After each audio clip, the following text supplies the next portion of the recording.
All right, I'm Nick Gordon of Now Outdoors, and I'm here with my buddy Steve, Hi. and we're just going to talk about base layers today, midweight layers, outer layers, and the stuff that you need to know to stay warm this winter. All right, so we're just going to have a conversation about it, going to break some things down, share some tips from the trail, and hopefully we shed some light on some valuable information for you. When we're talking about base layers, the point of your base layer is to move moisture away from your skin. Right? If you're damp in the cold, you're going to feel cold.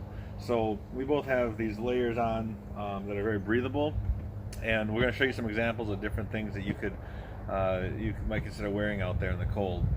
Um, there's two main varieties of base layers. We've got your synthetic stuff and your natural fiber. So for synthetics, what is this one here? This is Under Armour. I think it's kind of like spandex. It looks like this is 21% polyester, 64% nylon. So this is one of their heavier base layers. It's very stretchy. Kind of feels cold to the touch. And what I found out with something like this, if you're really active, if you're out working hard, if you're trekking, if you're running, if you're splitting firewood, it'll keep you warm. But if you stop moving, any sweat that kind of builds up in the fibers, when you get a cold wind coming through, it kind of gives you a chill. So I don't wear that too much anymore, especially for camping, because a lot of times you're sitting around camp, not being super active. Um, this is a Columbia brand. These are really old. I think these are 100% polyester. So again, synthetic. Synthetics work really well to wick moisture from your body, but evaporation is the number one way to lose heat out in the cold. So if you don't have some sort of covering over these synthetics, that wind will really make you chilled quickly. What about wool layers?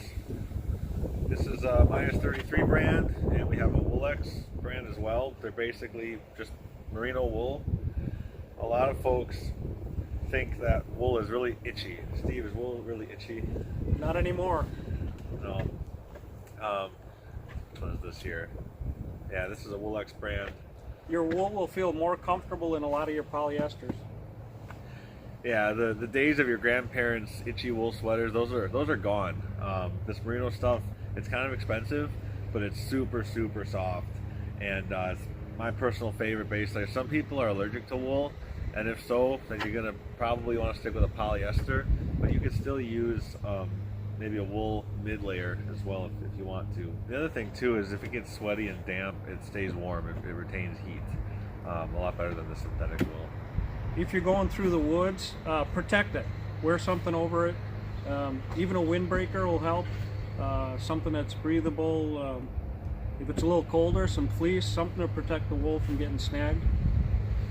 Yeah, a lot of this stuff is just from walking through the bushes, and a little branch catches it and pulls on the threads. So, Can you wash this like regular clothes, Nick? yeah, a lot of folks are afraid to wash wool. You got to be careful with it. You got to be gentle with it. Wool will shrink if you get it. If you try to dry it with normal clothes. If you use regular detergents, they can be kind of hard on the fabrics, and the fabrics can start to wear out and break down a lot faster.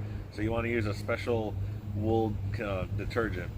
It doesn't have to be anything fancy. There's all different kinds out there. The best kind contains this chemical called lanolin, which is it's a natural oil that's Isn't it like a conditioner? yeah, it's a conditioner specifically for wool. It also helps wool maintain its antimicrobial aspects. So that's another thing too, is if you've ever worn polypro or polyester, especially the old school polyester, after about 3 hours, you smell terrible.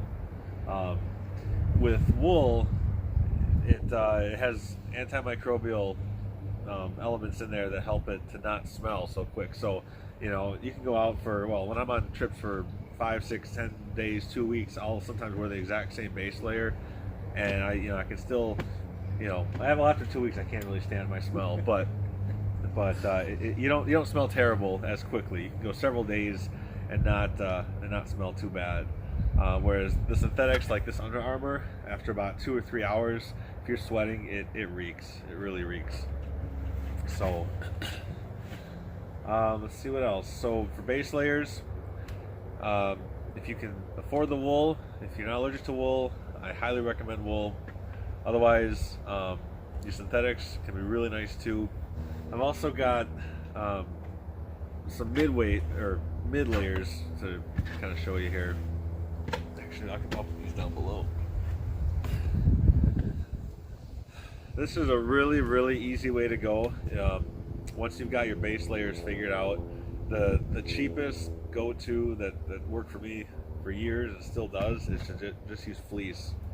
It's a synthetic material, but it's very cheap and very warm. It traps air very well. So if you put something like this, is just a fleece sweatshirt. I think it was probably about $10. You can wear one of these. You can wear two of these. These are moose pajama pants, also fleece. You know, again, you wear 2 layers of fleece pajama pants like this underneath, maybe a nylon snow pant shell of some sort, and you'll be fine. This jacket that's fleece, 20 years old this year. They do melt a little bit if you get too close to the fire, but very durable, and I've worn this every year I've had it. Yeah, that brings up a good point. Synthetic fibers are a lot more susceptible to heat than natural fibers. So something like Gore-Tex or nylon or polypro or polyester or fleece, any of these fabrics, if a spark lands on them, you're going to get a burn hole like that just instantly. They don't usually burst into flames or anything like that, but they will get burn holes if you've got a hot wood stove you're working with. You got to be very careful with that. If you've got wool or like a canvas shirt or shell on, it's a lot more flame resistant. So something like this shirt is 100% wool. This is a really thick old school wool sweater. It's I don't know, about a year old. This is something that works great by campfire because you can have the wind blowing and sparks landing on you. This thing isn't gonna melt or ignite. One thing I like about this sweatshirt too is these giant buttons. When you've got gloves on, it's really easy to button up. This is a great mid layer. So let's say it's, I don't know, 10 below zero, and I've got my base layer on, and I've got the same shirt on that I'm wearing. I can throw this over top. This is the peak of winter fashion right here. This is what it's all about. Button this up. One thing I really like about this sweater too is I can unfold the sleeves so my hands are a little bit more protected. I can have, if I've got gloves on, there's a lot of warm air from inside that can get kind of pushed through the sleeves, keep my hands warm. I can roll them back. I can have my neck protected more or less depending on what I want to do. But something that you want to consider with the size of your clothes is, if you're in the wintertime, you're going to have multiple layers on. You want to make sure that your clothes all kind of layer together and they don't get too tight. So this sweater is sized 2 sizes bigger than what I would normally wear, just so it can fit over a base layer and maybe a shirt and some other things. And then my jacket, this is going to be a lot bigger too, so it can fit over everything else real nice. There's something to be said about loft as well in your layers.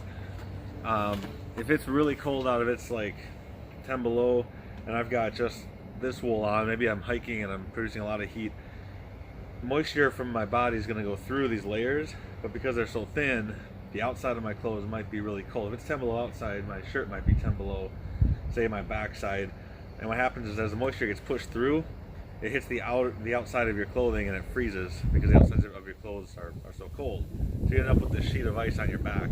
If you've got something that's real lofty, like this sweater is probably a ½ inch thick, and this traps a lot more warm air and allows that moisture to get pushed through further, so it's able to escape your body a little bit better and keep your inner layers drier.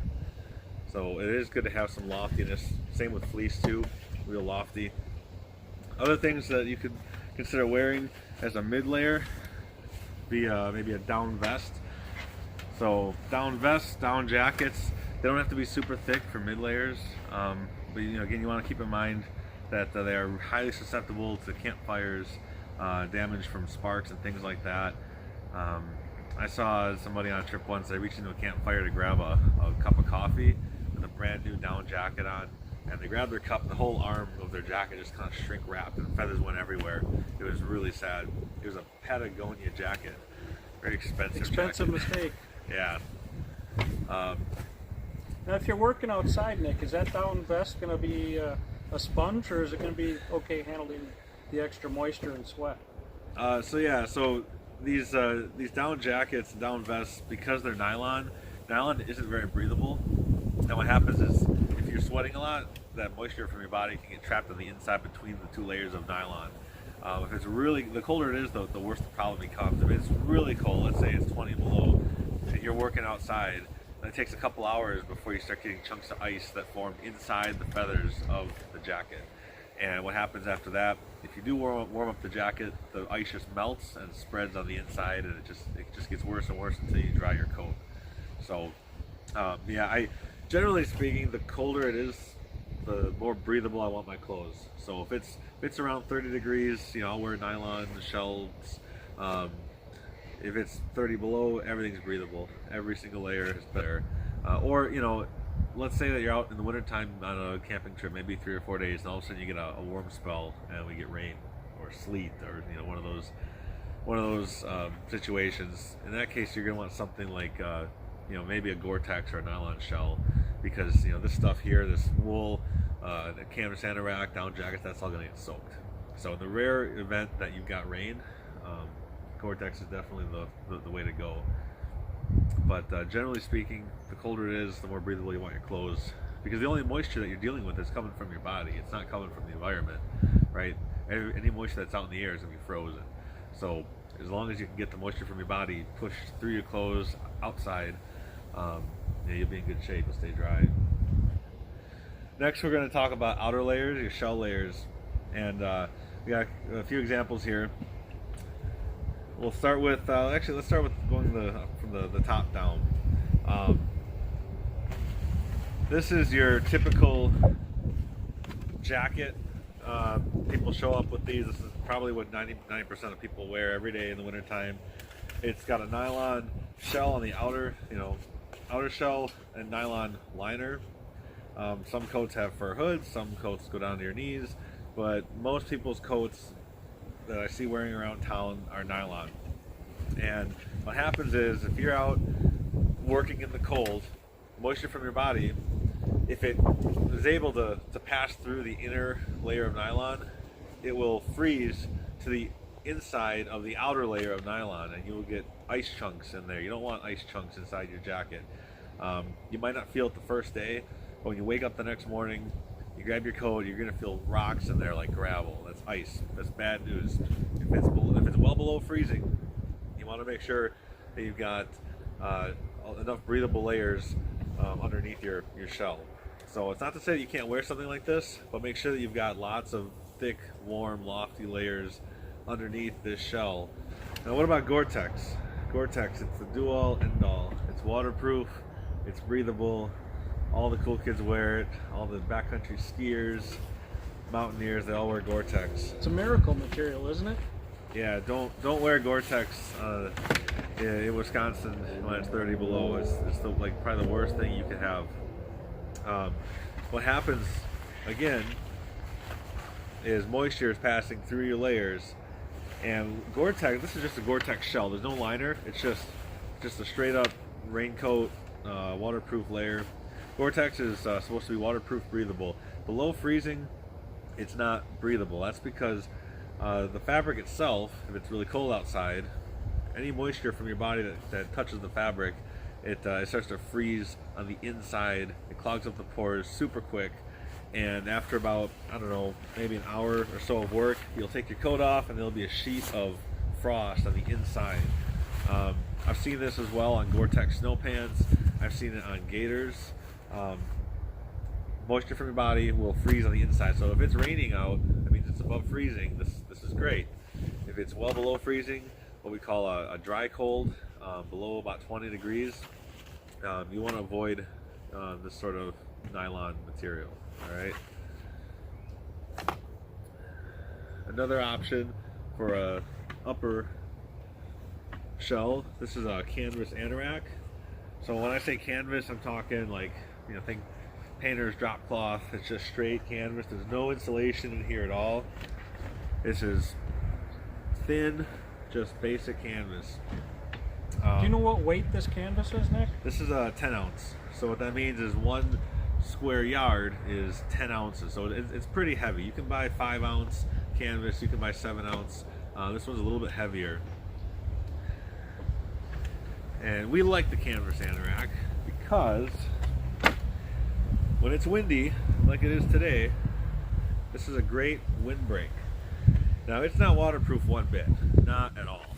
And that's great because if it's really cold, you're in Wisconsin and it's 20 below, the only moisture you're dealing with is coming from your body. And you want that moisture to get off of your body. So, if I don't get too tangled up in this, it's almost like a big smock. Alright? So this goes down to my knees. It's real baggy. Alright? And part of that is to accommodate layers on the inside. If I want, I can cinch up the wrists.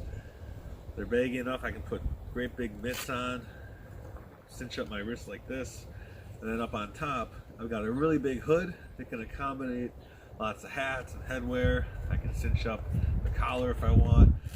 When you're moving inside of an anorak, every time you take a step, all the warm air that's trapped inside this bagginess gets pushed out. It works like a bellows.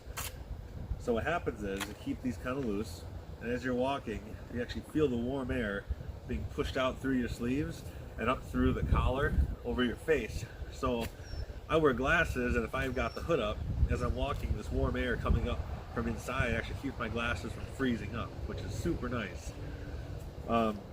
Looks a little bit goofy, and actually you almost have to have a hat on to keep this from kind of sitting on your face. The fur helps to break up the wind too, so if it's really windy, like blowing in your face, the fur kind of cuts the wind a little bit. It helps trap warm air, like a little pocket of warm air on your face.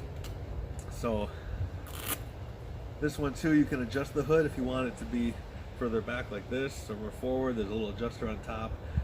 Some anoraks have zippered fur ruffs. You can take them off easily for washing. With this one, I've got a sash here that I'll wear too. So this kind of helps keep the heat in as well. So if I don't want warm air being pushed out through the bottom as I'm hiking, I can wear the sash. And honestly, I've worn this thing pulling toboggans at 30 and 40 below zero, and the sash almost makes it too warm. It's really warm if you're moving. So again, this is a fully breathable layer. Moisture from my body can go through my inner layers and comes out through this.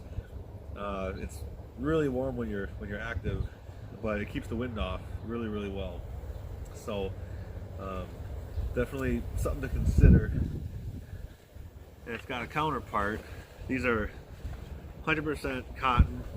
These are designed to be pulled up over your regular pants that you're wearing outdoors. So is that cotton or wool? This is cotton. Everything. So the anorak is cotton. There's cotton canvas. The pants are cotton canvas, and everything is designed to just go right over your boots, right over everything. So if you got really nasty howling winds, this will keep that wind off of you, so you don't get chilled. So an alternative, go ahead and take this off. This also makes a little bit of a quick scarf too, which works. I also like having the sash if I want to throw a pair of gloves. Maybe if I'm wearing mitts and I want to put a pair of work gloves or something, I can put it in the sash and kind of stick it in there and it stays put.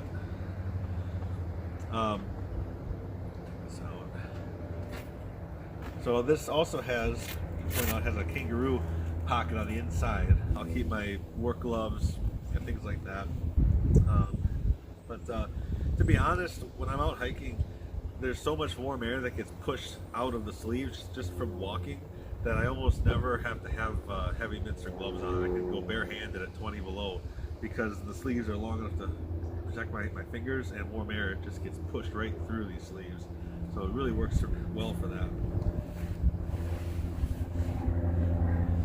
This isn't going to get torn up like a a synthetic nylon type jacket would. So really good for protecting those base layers like the merino wool base layers, or even a fleece sweater.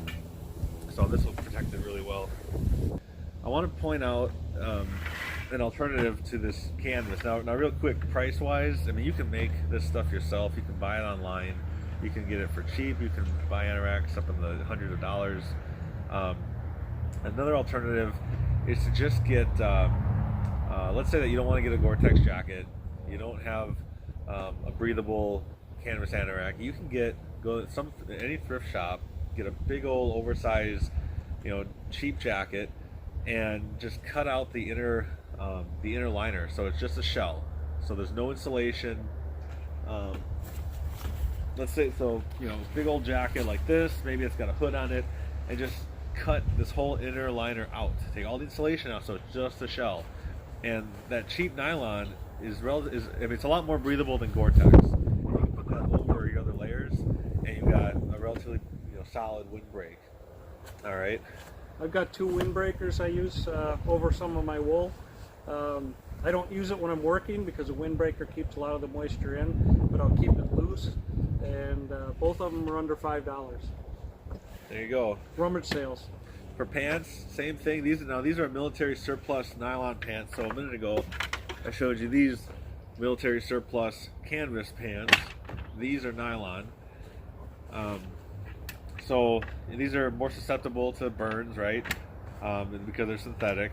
But these were dirt cheap. They got big buttons. They can be pulled over other clothes. They're really baggy. They've got a nice cord tie and a zipper. Lots of side pockets. And there's even access. Let's say that you need to reach into your inside pant pocket. There's flaps here that let you go onto the inside of the actual shell to reach other things. Let's say you got your knife there, a lighter, your phone is in your pocket. You can reach inside to grab that stuff. So a lot of this military surplus stuff is really cheap online. It's designed to get beat up and take the abuse. It's really, really well made, and it'll definitely do the trick.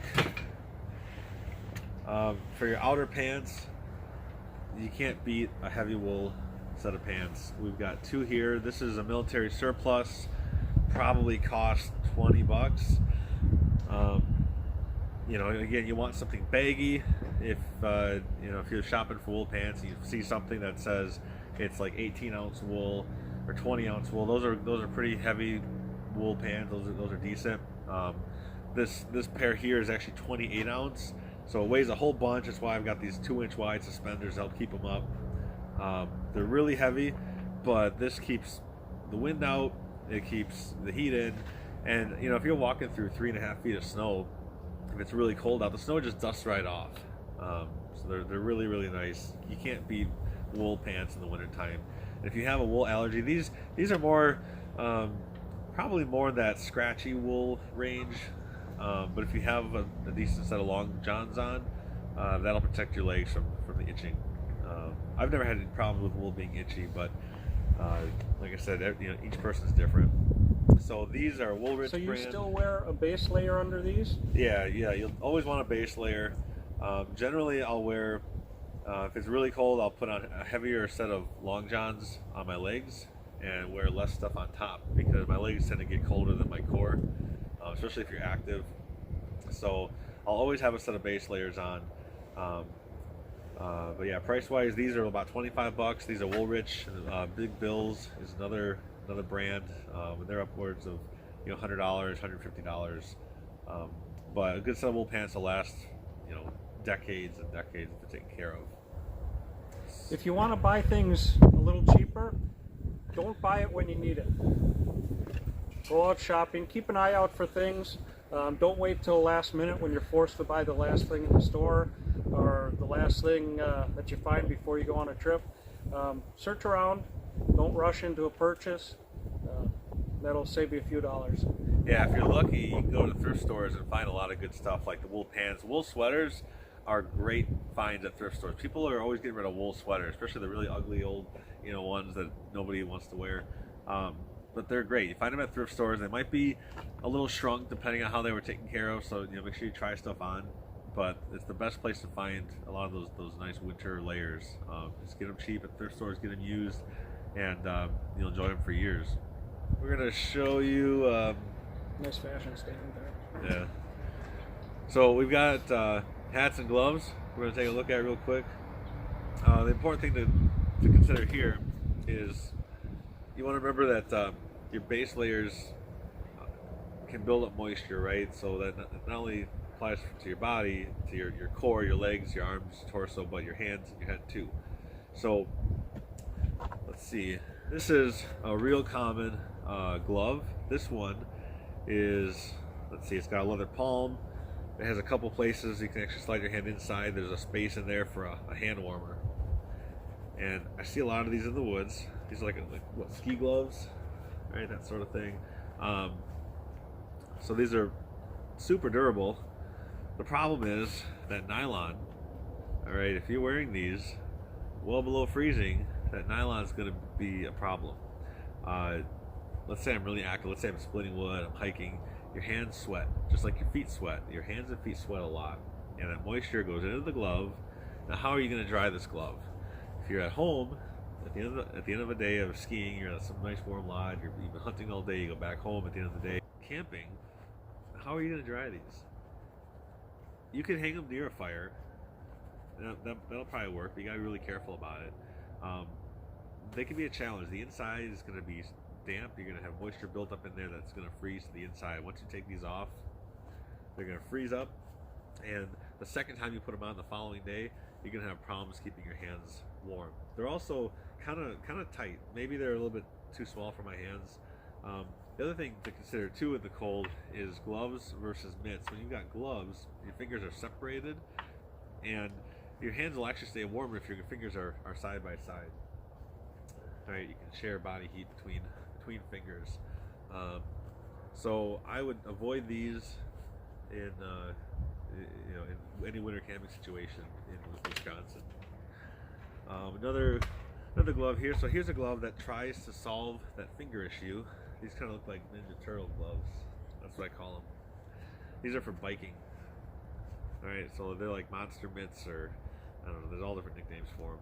So these give you a little bit more dexterity than a mitt, but again, the problem with these is that it's all nylon, and moisture is going to get trapped in there, and it's going to freeze in there, and you're going to get cold. If it's 40 degrees, great. These will dry real nice. But if it's well below freezing, if it's 20 degrees, if it's 5 degrees, if it's 20 below, these are not going to be very good for you. Let's see. All right, here's a really cool concept. So you got your fingers, maximum dexterity, right? And let's say that you don't need your fingers for a little bit. You're gonna flip this top over so your hands stay warm. All right. So these aren't even really nylon. This is kind of a softer, almost like a fleecy material. So these will probably work okay.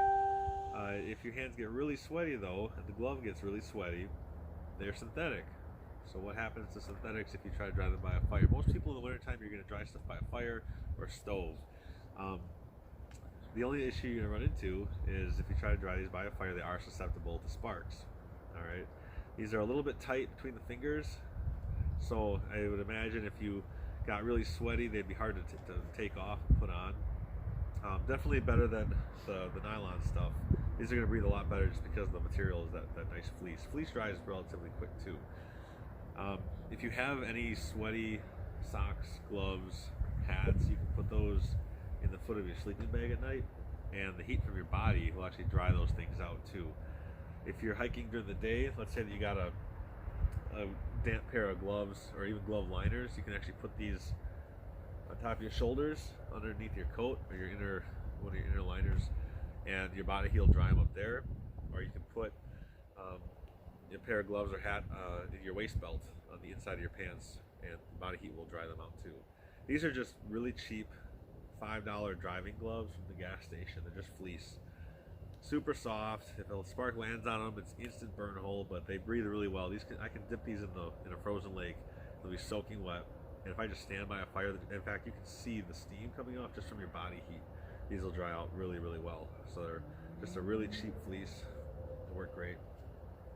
So these might be fun for like hanging around camp, maybe light hiking. They're not super warm. These could also be a good liner for maybe using a mitt too. Another glove that you might see in a winter department are these. These are neoprene. They are for ice fishing. And so when these get wet, just like a wetsuit, they trap air in these little microscopic bubbles to keep your hand warm. And these work really well. When you reach into the water to grab a fish or to put tip-ups in, you won't get cold hands. Problem is, after you're setting up your fishing lines, right, you're going to take this off, you're going to set it somewhere, and then later you come back to pull your fishing lines out, and you'll go to put it on, the glove is frozen solid. It's just rock hard because there's water in there, and if you don't wear them all the time, or keep them from freezing solid, that water just freezes. So they work when you're wearing them, but if you take them off, you got to be mindful they're going to become hard as a rock below freezing.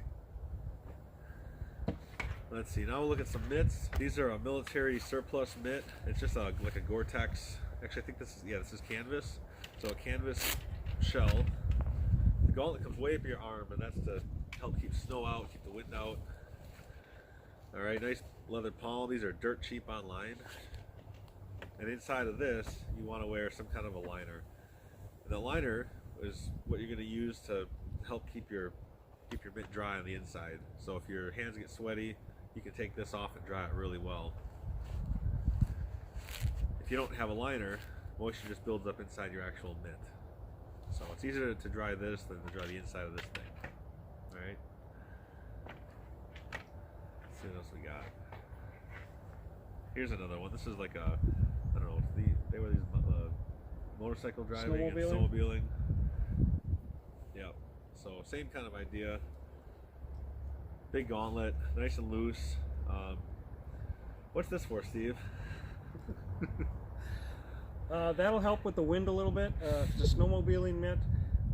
It's also for looks, and it's also for wiping. Wiping your face, wiping your frozen snot. Sometimes if you get condensation on the shield of your helmet, you can wipe it off with that. But that's what it's for. Yep, nice leather palm. You know, again, this is synthetic. This is something you put on when you're not really active outdoors. So, you know, in my case, I'll pack this if it's really cold at night. If I'm sitting by the fire, not doing anything, or if I'm out ice fishing, I'll put this on. And if I'm not super active, I don't really have moisture issues to deal with on the inside. We've got these leather mitts. Leather being a natural material, it's very breathable. And these also have a wool blanket liner on the inside. So, you know, if I'm dealing with water or sweat, I can take this liner out and dry it. All right, what else we got here? Here's another mitt liner. We've got these military surplus trigger finger mitts. I think these are about $2 for a pair online. Dirt cheap. You can get gloves and mitts made out of this. They don't last very long, maybe a couple trips, but they do the job. So, breathable layers, we love them. Liners are good. Glove liners, mitt liners, breathable liners are good. Now I've got a mess of headwear here. One of my favorites is this. This is made out of a fleece blanket.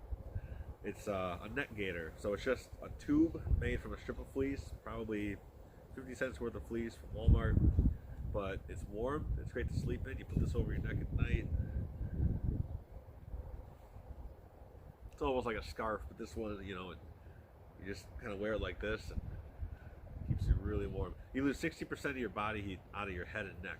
So when you're sleeping at night, you want to keep that in as best you can. So a neck gaiter like this is really comfortable. Nick, I see a lot of gaiters with the built-in hat, and they have 20 different ways to wear them. How do you like those? You mean like this here? Yeah, just like Try that. it on. So this is fleece. Oh, it costs about $10. I kind of like this one. It traps a lot of the heat coming off my body. I can kind of tuck this into the neck of my shirt. And if I wanted to be able to talk to somebody and not mumble so much, I can keep my mouth out. I can cover my face. If you've got glasses on, it definitely will ice up your glasses, so you got to be mindful of that. At nighttime, what I'll do, I can see they're already steaming up in this little bit of cold. And yeah, what I'll do at night, so this one you can adjust. You can adjust the nose piece here. You can also adjust the tension on top. And at night, I'll take it and actually flip this piece upside down over my face, exposing just my mouth, so I can breathe without having frost and everything kind of build up on the inside here. But it's really comfortable. Sometimes I'll just wrap this up a few times just to keep my nose protected. Looks a little goofy, and also in the morning when you wake up in the wintertime, if you sleep with one of these on, you might have ice. This whole thing might be frozen, like just kind of hard and chunky. You might have to like pry it off your face, but it'll still keep you warm. You can also wear this just like a hat. If you don't want your neck quite so warm, you can just flip it up like that and wear it like a hat. There's all different kinds. This one here doesn't have any adjustability. It's just basically a hood. What I don't like about this one is, again, I wear glasses, and it doesn't vent enough, so a lot of that moisture goes right to my face. The best solution I found for people with glasses is to just have a decent tunnel hood with maybe fur, or a hood that kind of sticks out past your face to trap warm air around your face instead of having all that moisture from your breath hitting you. Let's see, here's a half gaiter. So this is kind of nice too.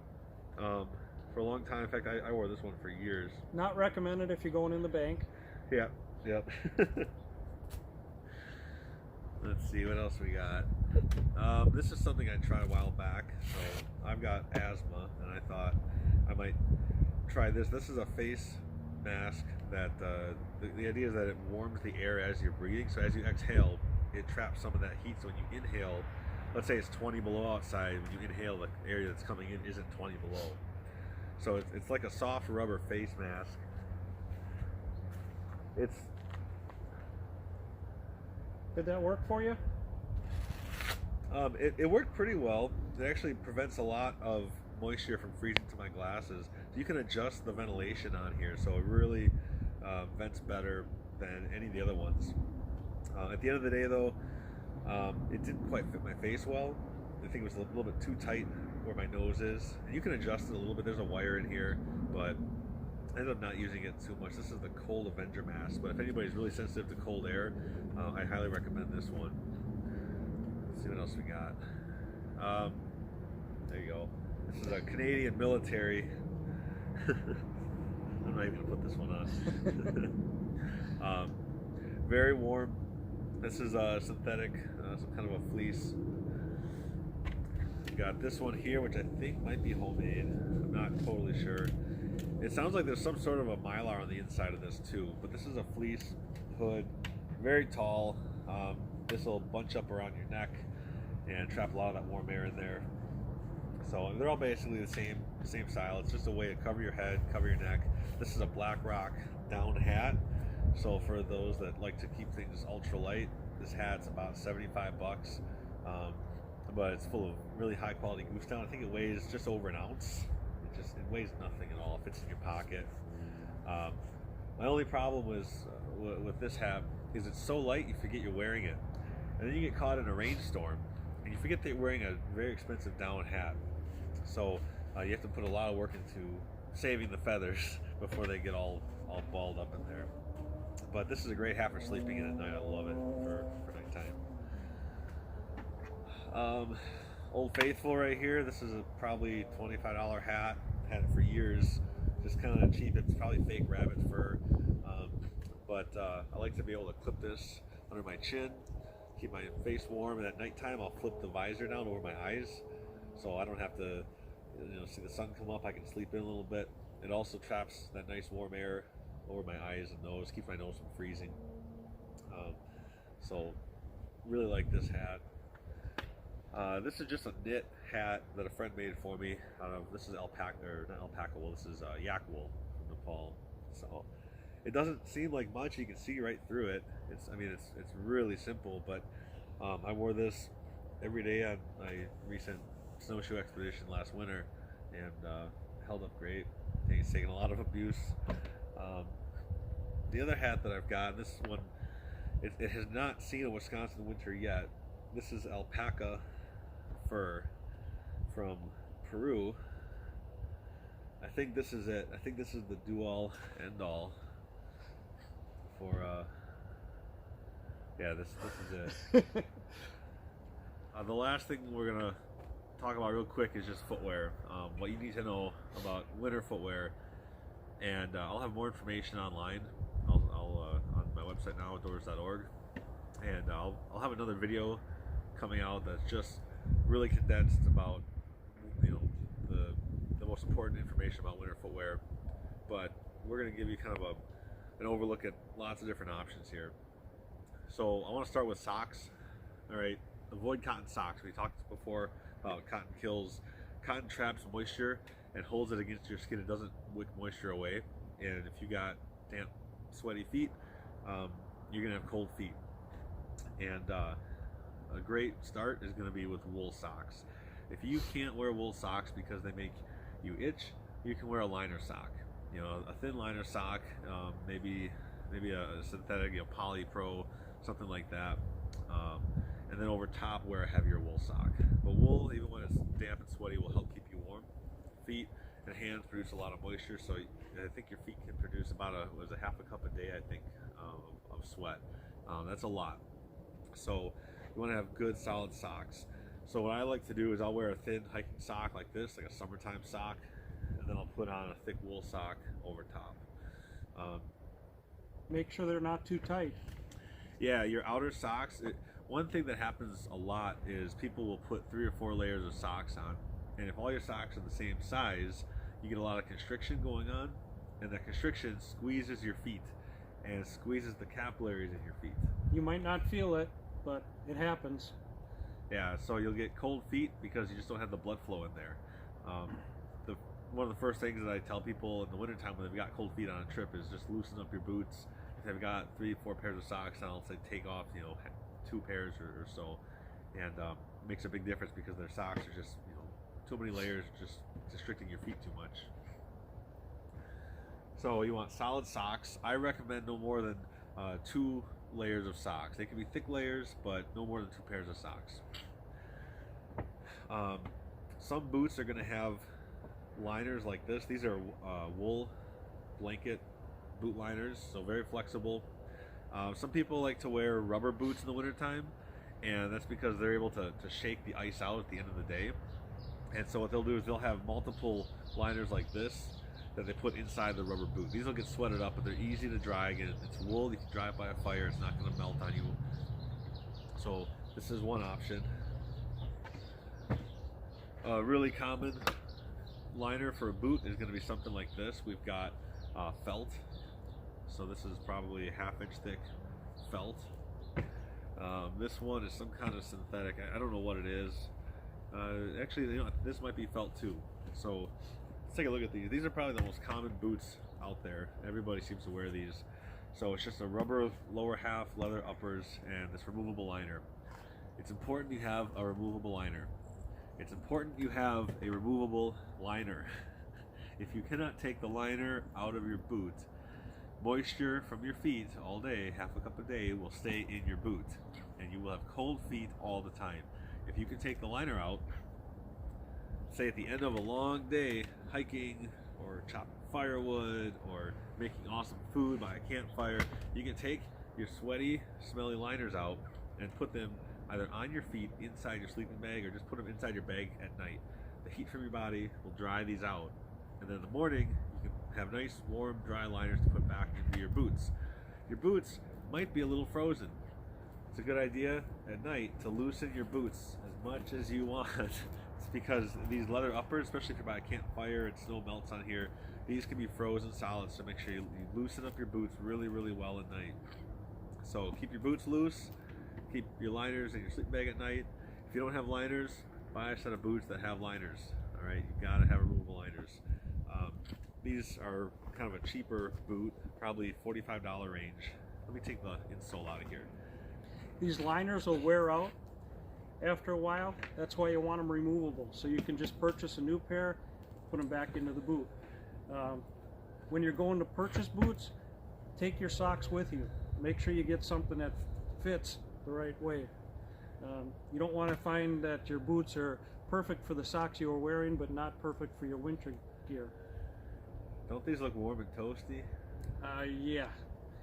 These are about 12 microns worth of insulation here. This is the insole of this $45 boot, and underneath is just rubber. Okay, this is not gonna cut it for winter camping. This is great for shoveling snow.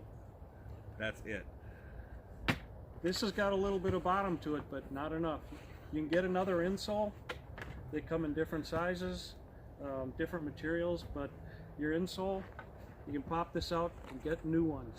Get ones that'll fit the boot with your socks and everything, and that'll keep you a lot warmer. Remember, all your weight stepping down on this, on the ice, on the snow, all day long. Yeah, this isn't going to cut it. What you can do is get felt liners like this. You buy them, they're kind of oversized, cut them down to fit your boot, and put this inside your boot. Right, this is, well, this used to be maybe a little bit more than a 1/4 inch. It's kind of flattened out now over time, but this is felt, and this underneath your liner, you will have much warmer feet if you just use felt liners. If you've got really large boots and you're able to squeeze 2 of these double stack, that's even better. The more insulation between your foot and the frozen ground, the better, because that frozen ground, through conductive heat loss, is sucking the heat out of your feet. So try to get something warm like this in there. It's not abnormal to have 2 layers of the insoles. That's almost standard procedure if you spend more time in the woods like Nick. It's not abnormal at all. In fact, pick those up before you go and buy the boots, and you'll find that'll affect your sizing also. Yep, now, let's see here. This one back in there. Remember that time we talked about how synthetic layers aren't so great in the cold because they don't really breathe very well? We've got some breathable footwear here that I want to show you, some different options. We're going to start with the cheapest option. My favorite cheap, super cheap. How much were your boots? Were your mucklucks? $5. Okay, I found these yesterday for 10 bucks on eBay. I see them all the time in the $30 range. These are N1B mucklucks, military mucklucks. They are cheap. They are 100% breathable, 100% not waterproof, right? This is just canvas. They're floppy. They pack nice inside of a bag, easy storage. The most important part of your footwear that keeps your foot warm is the insulation, right? This is just the outer shell. So these have a little bit of lacing on the bottom. They've got a big zipper in the front, so when they're frozen, if they do freeze up overnight, it's easy to get your foot inside of here. You zip them up. There's a little cinch on top, a little cord lock to keep them together. But they've got a waterproof sole on the bottom. They're fantastic. I'll actually take these liners, which I use for all my footwear. I just take the exact same felt liner like this, and I'll put this on top of my foot, and I'll put it inside the muckluck, and that's it. This particular liner has one insole already in there, so I've got the thickness of this insole plus the thickness of the boot liner, and I'll sometimes put another insole underneath. So I'll have essentially 3 thicknesses, so good inch of insulation underneath my feet. I don't ever get cold feet, so these $30 mucklucks with maybe a $25 set of liners, it'll be the warmest footwear you ever have. The downside to the canvas, aside from being not waterproof at all, is that it's not as durable as some other things, and we'll talk about those in a second here. I see a lot of folks buying leather or canvas mucklucks, and then they buy wax or they buy waterproofing spray. If you're waterproofing your footwear for wintertime, either it doesn't freeze in your winter, or maybe you need to consider different footwear, because when it's 20 below, the only moisture you got to deal with on your feet is coming from your feet. If you waterproof your footwear, It's going to trap that moisture in. What our friends up in northern Canada, what the Inuit do, is they'll have a breathable footwear like leather, and they'll have a waterproof footwear. They'll use like seal skins that are waterproof to go over their breathable stuff if they ever get into wet, cold, kind of slushy, rainy situations. Instead of seal skins, which are a fortune, and some people don't approve of the hunting of seals, we have rubber overboots. These work great. They are super flexible. They pack up nice. They're really cheap. These are about 15, maybe 20 bucks.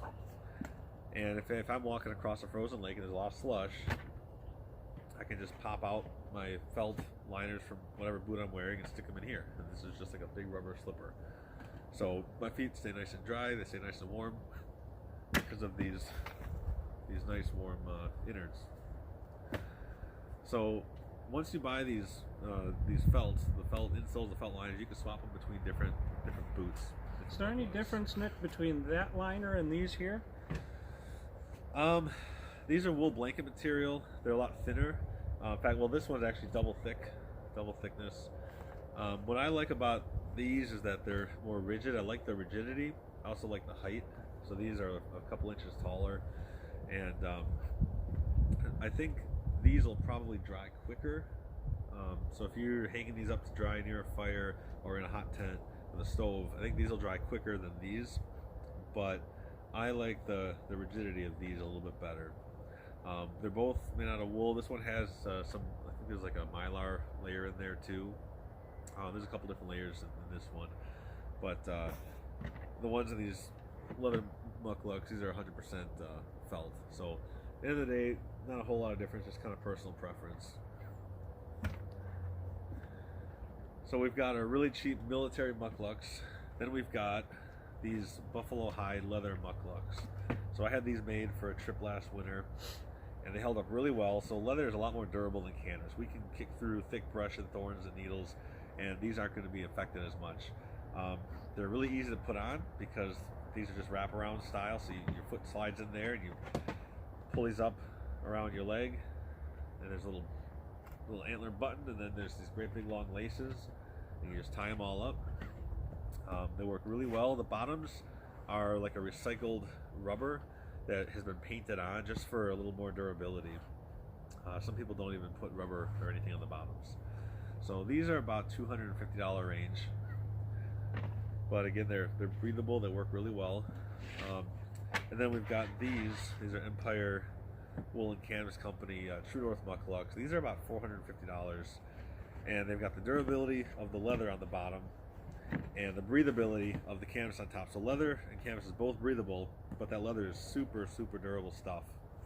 And they've got a lacing system that's pretty easy. These get nice and big and wide, so they're easy to put on in the mornings.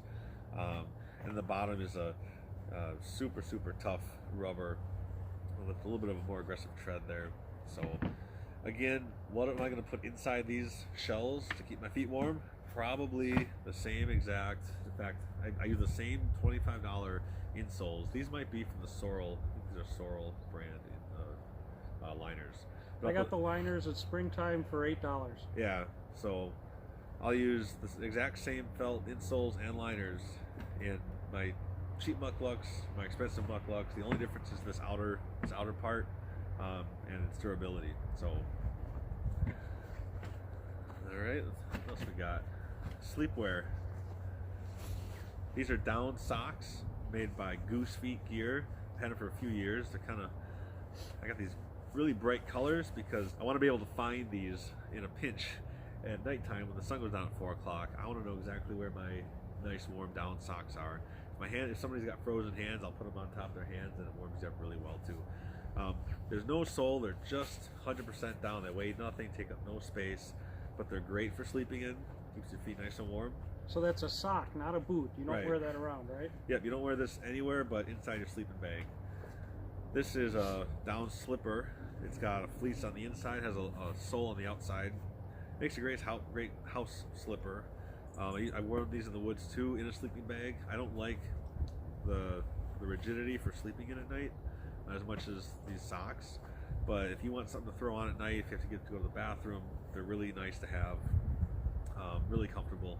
So that's another option. These are probably $30 range, 25, 30 bucks. These are about maybe 75.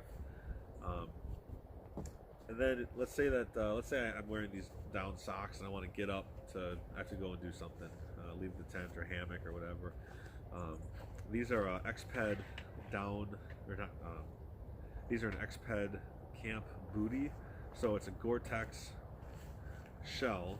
It might just be nylon. I don't even know if it's Gore-Tex. Doesn't look like it. Yeah, I think it's just nylon.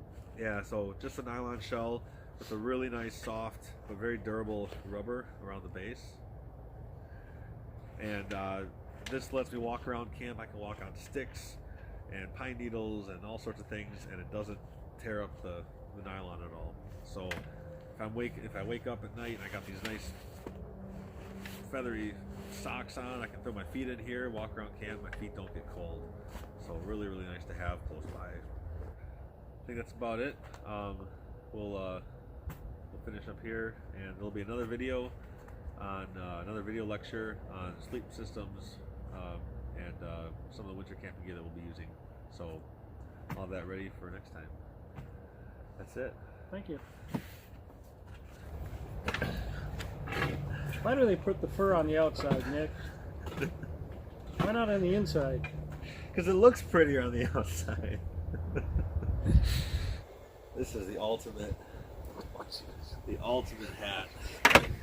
Do not wear this. Do not wear this hat for hunting. It's like a little pet squirrel. Yeah.